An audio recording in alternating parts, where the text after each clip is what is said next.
Welcome to Vision Class and welcome back to this unit for mathematics on complex numbers. We are now doing example 5 under the Argand diagram. Example 5 says that we are given three complex numbers Z1, Z2 and Z3. And then the question says that we need to represent the following on an Argand diagram. Part A says that we need to represent Z1 plus Z2 on the Argand diagram. Now, to represent Z1 plus Z2 on the Argand diagram, we need to first find the value of Z1 plus Z2. That means we need to add Z1 and Z2 together. What is Z1? Z1 is given as 4 out of 5 plus 3i. Then we're adding it to Z2, which is I minus a half. And then we collect the like terms, that is the real parts together and the imaginary parts together. Now the real parts are 4 out of 5 plus a half, but this half is negative, so plus negative a half, that is minus a half. We have combined the real parts together, then we go to plus 3i, that is the imaginary part, and then plus I. And then what is 4 out of 5 minus half? Here you need to press your calculator or you get the LCM and then you proceed, but using the calculator is quicker. We have 4 divided by 5 minus 1 divided by 2. It is, I'm getting 3 out of 10. I'm getting here 3 out of 10. Let me press again. 4 divided by 5 is 0.8 minus 0.5. It is 0.3, which is 3 out of 10. Yes. And then plus. What is 3i plus I? It is 4i. So Z1 plus Z2 is giving us, therefore, Z1 plus Z2 is 3 out of 10 plus 4i. Now from here you need to draw your complex plane. That is a vertical line. This is the horizontal line. This is the real axis, and the axis, real axis. This is the imaginary axis. Then if you look at the value of Z1 plus Z2, we have an element of fraction here, which is 3 out of 10 on the real axis. So what do? You just come and say, between 3 out of 10 and 4, which one is bigger in magnitude? 4 is bigger in magnitude, but 4 is on the vertical axis. So you come and say, this is my origin. And then 3 out of 10 is on the real axis because it is the real number. It is the real part of the complex number, rather. So let me say this is where my 3 out of 10 is. That means I must also label the corresponding negative 3 out of 10. Now 4 is bigger than this, so we should make 4 very far away from the origin. Very far away from the origin. Then you come and mark a negative 4. Now here on the real axis we have 3 out of 10. On the vertical axis we have 4i.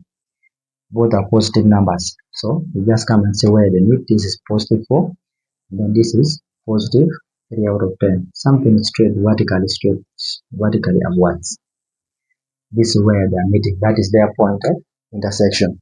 Now from there, what do? You draw a straight line from the origin up to that point of intersection.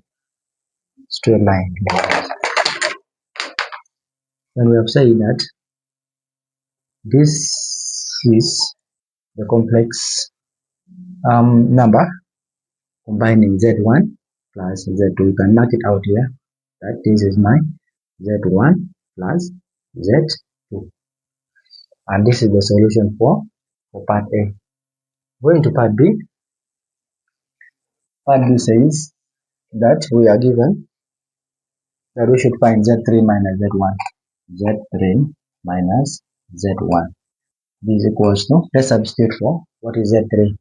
Z3 is 8i minus 1. Then we are subtracting minus Z1. Then Z1 has 2 terms, so we need to open the bracket. Remember how we subtract complex numbers. Open the bracket. We have 4 out of 5 plus 3i. And then from here we further simplify. This gives us here 8i. I've not done anything there, minus 1. This negative sign here will affect all the terms in the bracket. So here we shall have minus 4 out of 5 minus 3i. Then we collect the like terms. Let me start by collecting the imaginary parts first. This will give us here 8i minus 3i. And then now the real parts we have negative 1 minus 4 out of 5. This here gives us here 8i minus 3i. It gives us here 5i. Negative 1 minus 4 out of 5, that is negative 1.8. Or you can press the calculator. Negative 1 minus open bracket 4 divided by 5 close the bracket is negative 1.8, which in fraction is negative 9 out of 5. So here you can just say minus 9 out of 5. After that, then we draw. This is now the value of z3 minus z1. Then you draw your complex plane. You draw your complex plane in this format. This is the real axis. Real axis. This is the imaginary axis.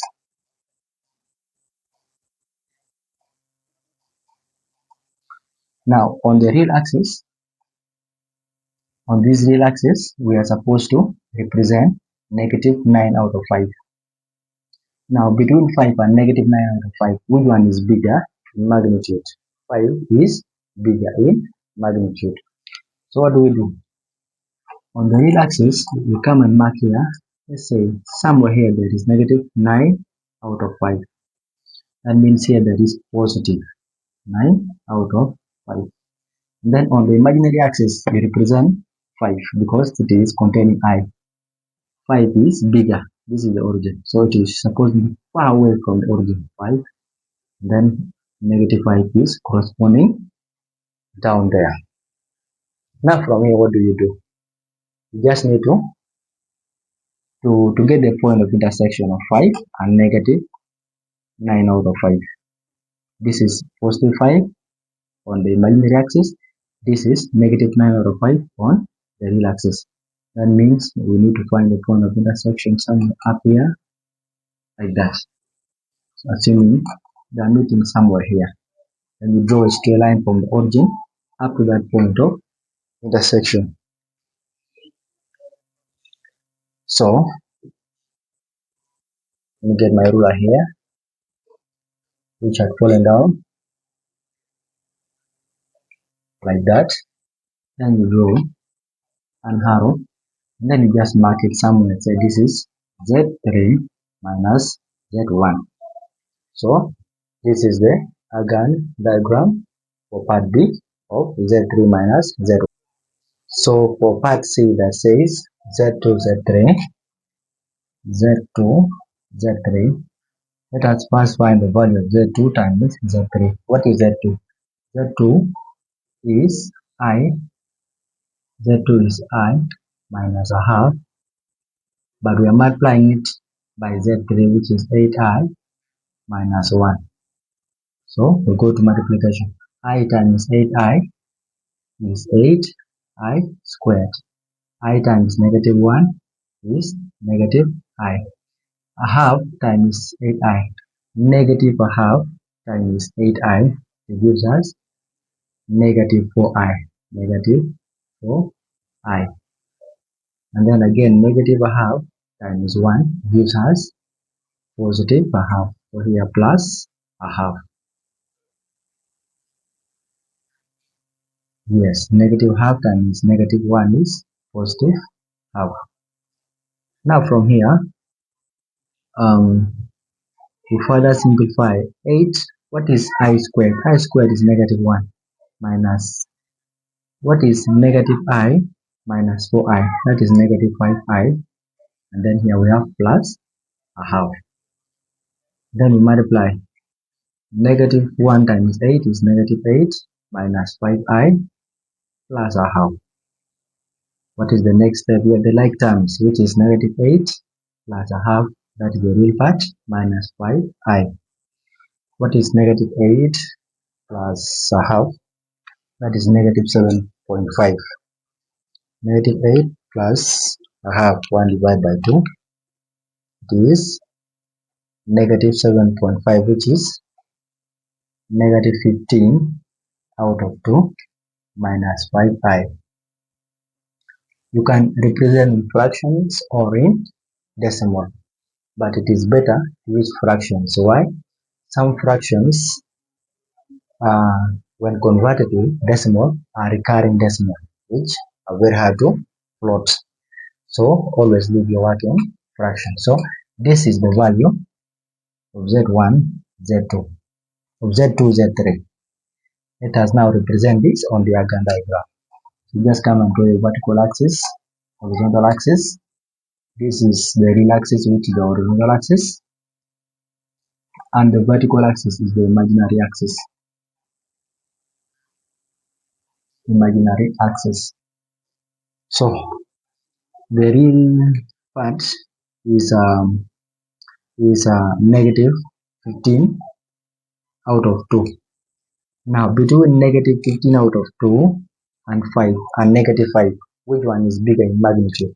Negative 15 out of 2 is bigger because negative 15 divided by 2 is negative 7.5, which is bigger than 5. So we are going to say that this number, which is the real part, is going to be farther away from the origin. But it's always good to start by representing a smaller number that you have identified. So negative 5 is smaller. So let me just say this is where positive 5 is. This is where negative 5 is on the vertical axis, because it is the imaginary part containing I. Now this is corresponding 5. Now negative 15 out of 2 is bigger. So just make it slightly further away from the origin, so that it is reasonable. Negative 15 out of 2. This side is positive. This side is positive. Now this side is negative 15 out of 2. After representing that, what do we need to do? We just need to get the point of intersection of negative 15 out of 2 and negative 5. Both are negative. So on the imaginary axis, this is negative 5. On the real axis, this is negative 15 out of 2. So let's look for their point of intersection. They will meet somewhere here. Extend from there and extend from here. Do not join this to that. That is wrong. You just get the point of intersection, and then you gain the point of intersection to the origin. So you get your ruler and say, this is my complex number z1. This is my complex number, rather z2, z3. And mark it since there's no space. This is z2, z3. So that is the solution to example 5, and this is the overall solution to Argand diagram that we are doing.